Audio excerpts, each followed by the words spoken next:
Hello बच्चों, ज्ञान एक ऐसा धन है जिसे ना चुराया जा सकता है और ना बांटा जा सकता है। यह हमेशा आपके साथ रहता है। ठीक है, तो चलिए इसी बातें के साथ हम जो है आज का क्लास प्रश्नावली 13.8 को जो है पढ़ते हैं। ठीक है, इसमें जो क्या क्वेश्चन दिया हुआ है उसको हम समझ लेंगे, उसके बाद हम इसको बारी बारी से बनाएंगे। इस प्रश्नावली का आपने अगर थंबनेल देखा होगा उसको आप देख ही लिए होंगे, क्योंकि इसमें जो हम क्वेश्चन 1 से लेकर 5 तक को सॉल्व करेंगे। इसके बाद का क्वेश्चन जो हम आगे सॉल्व तो दिया हुआ है, उस गोले का आयतन ज्ञात कीजिए जिसकी त्रिज्या निम्न है। ठीक है, हमें देखिए यहाँ दो त्रिज्याएं दे रखी है। ठीक है, दो त्रिज्याएं दे रखी है। यहाँ जो हमें गोले का आयतन ज्ञात करना है, तो गोले का आयतन होता है, यहाँ पे हम लिख दे हल में कि गोले का आयतन, ठीक है, गोले का आयतन होता है 4/3 पाई आर क्यू। 4/3 गुने पाई का मान क्या रखना है, तो 22/7 गुने आर हमें क्या है, तो ये त्रिज्या दे रखा है ना, त्रिज्या, तो ये हमारा आर है ना। यहाँ पे लिख देंगे 7 गुने 7 गुने 7। क्यों 3 बार लिख रहे, क्योंकि आर पे पावर क्या है, हमें 3 दिया, इसलिए हमने लिखा। ठीक है, तो चलिए इसको और इससे काट देते हैं, तो हमें शेष क्या रह गया, तो 22 चौके कितना, तो 22 चौके 88 गुने 7 सत्ते के 49 के नीचे क्या लगाएंगे 3। ठीक है, इन दोनों को गुना करके हमें 3 से इसमें भागा देना है, तो यहाँ हम 3 लिख लेते हैं, इनको गुना करके बताते हैं कितना गुना करेंगे, तो आएगा 4300 बार, भागा देंगे तो होगा 1437।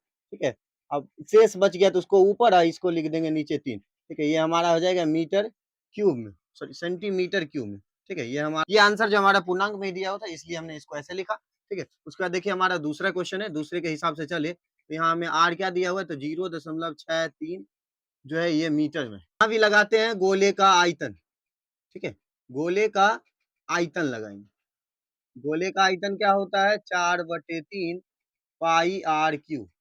तो देखिए लिखेंगे 4/3 गुने पाई का मान क्या है हमें 22/7 गुने आर हमें क्या है, आर लिखेंगे 0.63, फिर लिखेंगे 0.63, फिर 0.63। ठीक है, तो इसको इससे काटेंगे तो 0.09 आएगा, फिर जब 3 से इसको काटेंगे तो आएगा 0.03। तो जो शेष रह गया उसको हम लिख लेते, तो 22 चौके कितना, तो 88 या गुने इन सबको लिखेंगे 0.63 गुने 0.63 गुने 0.0। ठीक है, तो गुना करने के बाद हमें आएगा 10,47,000। ठीक है, 10,47,000 आ गया। तो देखिए यहाँ है क्या, 2 अंक के बाद 2 अंक के पहले दशमलव है, यहाँ भी है और यहाँ भी, तो मतलब क्या 2 4 6, 6 अंक के बाद हम दशमलव लगाएंगे, 1 2 3 4 5 6 यहाँ पे। ठीक है, 1.047, क्योंकि जीरो का कोई है नहीं काम। ठीक है, तो यहाँ पे या हम करके लिख सकते हैं। तो देखिए यहाँ 47 है, 50 के अप्रोक्स में है ना, तो लिखेंगे 1.05। ठीक है, तो मीटर यहाँ पे क्यूब, ये हमारा जो है मतलब आयतन हो गया गोले का। ठीक है, तो देखिए 1 और 2 हमने बना लिया। उस ठोस गोलाकार गेंद द्वारा हटाए गए पानी का आयतन ज्ञात कीजिए जिसका व्यास, इससे पहले हमने क्या बनाया त्रिज्या का, इसमें हमें क्या दिया हुआ है, तो इसमें हमें दिया हुआ है व्यास यानी कि डी। ठीक है, तो डी दिया हुआ है, ये हमारा क्या हुआ, ये डी है और ये भी हमें डी है। ठीक है, तो इसको हमें क्या, तो त्रिज्या बनाना इसका, तो क्या लिखेंगे 28/2। ठीक है, तो काट देंगे कितना, 14 बार में चला जाएगा 14 सेंटीमीटर। ठीक है, तो लिखते हैं यहाँ गोलाकार गेंद का आयतन, गेंद का आयतन 4/3 पाई आर क्यू।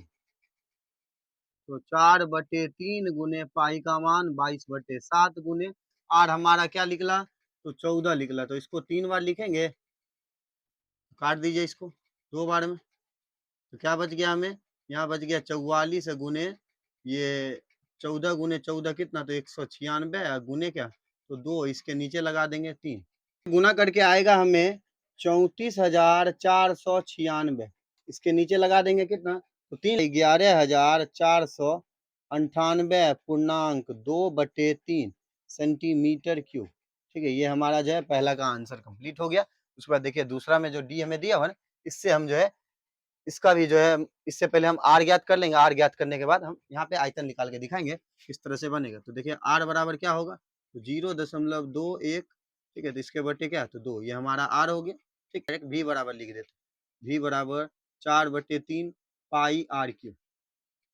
तो 4/3 गुने पाई का मान 22/7 गुने यहाँ फिर लगाएंगे आर क्यू, आर का मान क्या है तो 0.21 गुने 3 फिर गुने सॉरी बटे 2 है ना, 0.21/2 गुने 0.21/2 दो, ये दो दूनी चार, चार काट दी, इससे इसको काटेंगे तो 11 बार में, इसको जब इससे काटेंगे तो 0.03, ठीक है। तो इसको जब इससे काट देंगे तो 0.01, ठीक ऐसा आया ना। तो हम क्या करते हैं, जो बचा हुआ है सबको लिख लेते सही से, अरेंज करके लिख लेंगे, इसके बाद इसको बनाएंगे। तो देखिए क्या है, तो 11 गुने 0.21 गुने 0.21 फिर गुने 0.01, ठीक है। तो गुना करते हैं कितना होता है, तो गुना करने के बाद आएगा 0.004851, ठीक है। ये हमारा जो क्या है, तो मीटर में है तो मीटर क्यूब लगा देंगे। ये हमारा देखिए 2 का आंसर भी कंप्लीट हो गया। तो झट से लिख लीजिए, इसके बाद हम क्वेश्चन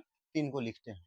3 में दिया हुआ है कि धातु की एक गेंद का व्यास हमें क्या दिया हुआ है, तो 4.2 सेंटीमीटर यानी डी हमें दे रखा है। इससे हम आर ज्ञात कर लेंगे। उसके बाद दिया है यदि इस धातु का घनत्व जो है 8.9 ग्राम प्रति सेंटीमीटर क्यूब है, तो इस गेंद का द्रव्यमान ज्ञात कीजिए, है ना।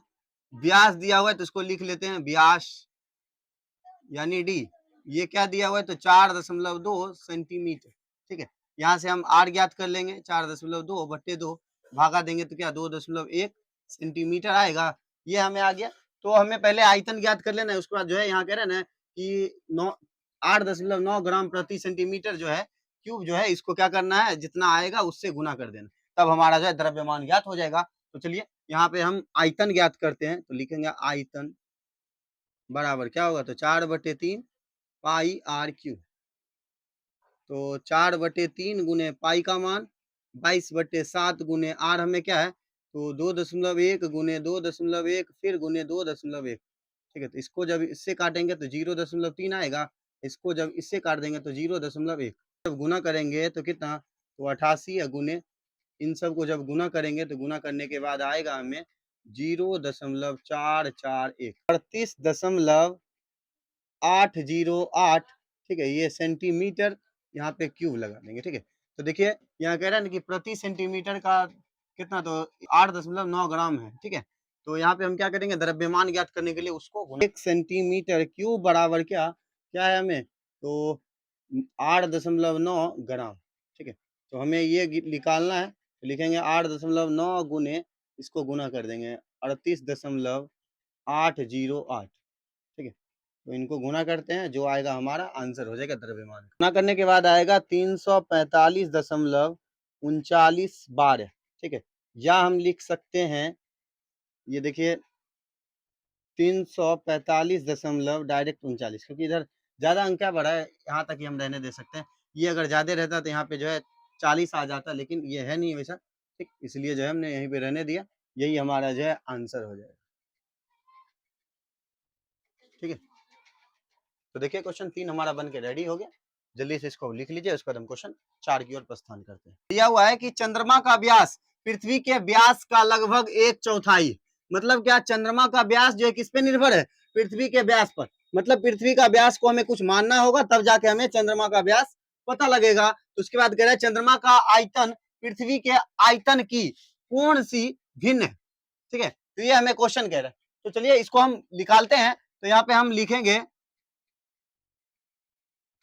यहां लिखेंगे माना पृथ्वी का व्यास, माना पृथ्वी का व्यास बराबर हम डी मान लें। त्रिज्या ज्ञात करना होगा, ठीक है। तो त्रिज्या हमारा क्या होता है, त्रिज्या होता है d/2। तो d को हमने क्या डी ही माना, इसके बटे 2, ठीक है। तो ये हमें हो गया। तो इसके बाद देखिए हमें चंद्रमा का व्यास भी निकालना है, और चंद्रमा का व्यास क्या लिखेंगे, यहाँ मान लेते हैं डी, ठीक है। तो क्या कह रहा है कि इसका व्यास जो है कितना, तो 1/4, इसके बटे क्या लिख देंगे 4, ठीक है। तो इसका जब हम त्रिज्या ज्ञात करेंगे, त्रिज्या, तो त्रिज्या क्या होगा, तो d/4 इसके बटे में 2, ठीक है। तो इसको हम सॉल्व करें तो d/4 गुने ये कुछ नहीं तो 1, ये ऊपर वाला नीचे वाला जो ऊपर है, ऊपर वाला नीचे आ जाएगा, तो कितना हो गया, तो डी बटे 4 दूनी 8, ठीक है। तो देखिए हमें जो है पृथ्वी का व्यास डी और त्रिज्या निकल गया क्या, तो डी बटे 2, और देखिए चंद्रमा का व्यास क्या, तो डी बटे 4, और पृथ्वी का त्रिज्या क्या हो गया, तो डी बटे 8, ठीक है। तो यहाँ पे हम जो हमें जो है क्या आयतन ज्ञात करना है दोनों का, है ना। तो हम क्या करते हैं, डायरेक्ट हम इसको ज्ञात करने का प्रयास करते हैं। तो लिखेंगे पृथ्वी का आयतन, पृथ्वी का आयतन, ठीक है। तो पृथ्वी का आयतन क्या होता है, सॉरी गोले का आयतन क्या, तो ये पृथ्वी है तो वो भी गोला ही है ना। लिखेंगे 4/3 पाई आर क्यू, लिखेंगे 4/3, ये पाई को रहने देते हैं, ठीक है, गुना 8, आर का मान क्या है, तो डी बटे 2, डी बटे 2 पर पावर 3, है ना। तो लिखेंगे और कि 4/3 पाई डी पे पावर 3 बटे क्या, तो 8, ठीक है। ये हमें आ गया, ठीक है। ये हमारा जो है पृथ्वी का आयतन ज्ञात हो गया। हम यहाँ पे जो है चंद्रमा का आयतन ज्ञात कर लेते हैं। लिखेंगे चंद्रमा का आयतन,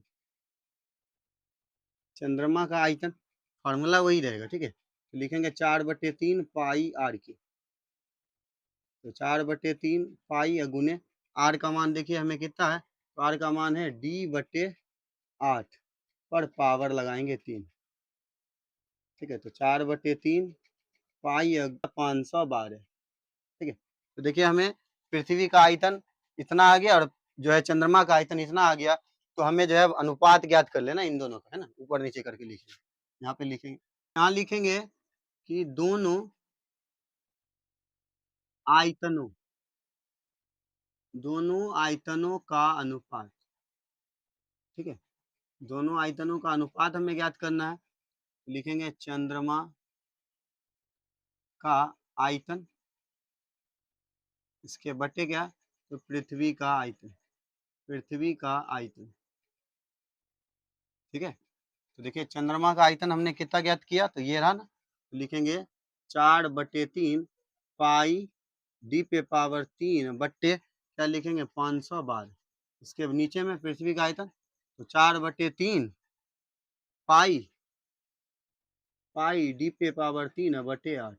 देखिए ये ऊपर नीचे कट गया, ठीक है। हमें बचा क्या, डी पे पावर 3 है, इसके नीचे क्या है, तो 512, फिर बड़ी, फिर लिखेंगे डी पे पावर 3 बटे 8, इसको देखिए उलटते हैं, तो डी पे पावर 3 बटे 512, ठीक। फिर लिखेंगे गुना, ये जो उलट जाएगा ऊपर जाएगा, ये हमारा जो है नीचे रह जाएगा, ठीक है। तो डी पे पावर क्या 3, तो ये दोनों आपस में कट गया, ठीक। इसको इससे काटेंगे तो आएगा में एक बार में, ये हमें जो है 64 बार में प्राप्त होगा। तो मतलब क्या, तो लिखेंगे 1/64, ठीक है। तो 1/64 वही ना कह रहा है, भिन्न में कह रहा था लिखने, ठीक है। तो भिन्न में हमें ज्ञात हो गया, ठीक। ये हमारा जो है आंसर हो गया भिन्न, ठीक।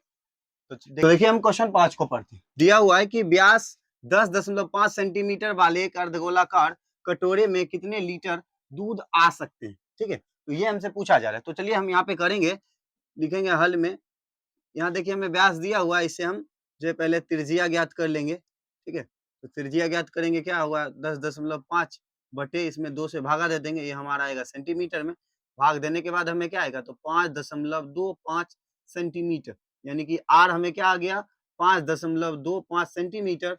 फिर देखिए ये क्या कह रहा है कि अर्धगोलाकार कटोरे में कितने लीटर। तो पहले हम क्या करेंगे, अर्धगोला का आयतन, ठीक है, अर्धगोला का आयतन,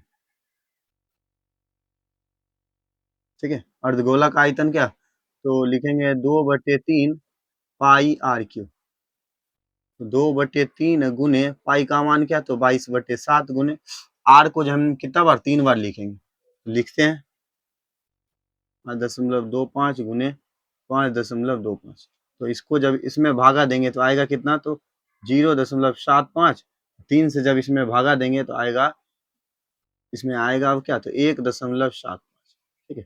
तो जो बच रहा है इसको लिख देते हैं, तो 22 दूनी कितना, 44 गुने 5.25 गुने 1.75 गुने 0.75, ठीक। तो देखिए इसको इन सबको जब हम गुना करते हैं कितना होगा, 303.1875 सेंटीमीटर क्यूब, क्योंकि हमने आयतन ज्ञात किया है, ठीक है।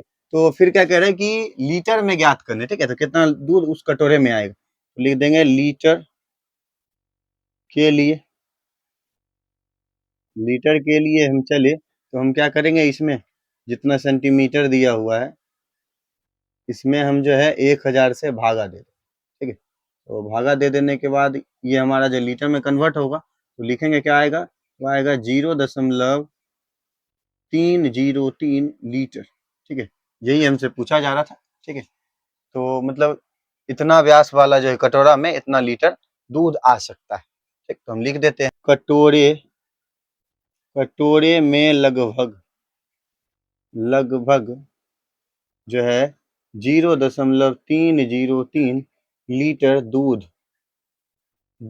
आ सकता है, आ सकता है।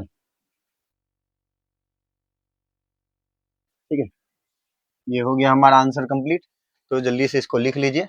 यह वीडियो आपको कैसा लगा? अगर अच्छा लगा होगा तो आप हमारे इस channel study zone by Manjeet sir को सब्सक्राइब कर लीजिएगा और बेल आइकन को ऑल पे दबा लीजिएगा, जिससे कि हमारा वीडियो आप तक जो लेटेस्ट पहुंचता रहे। मिलते हैं इसी अंदाज के साथ नेक्स्ट वीडियो में, तब तक के लिए ओके बाय।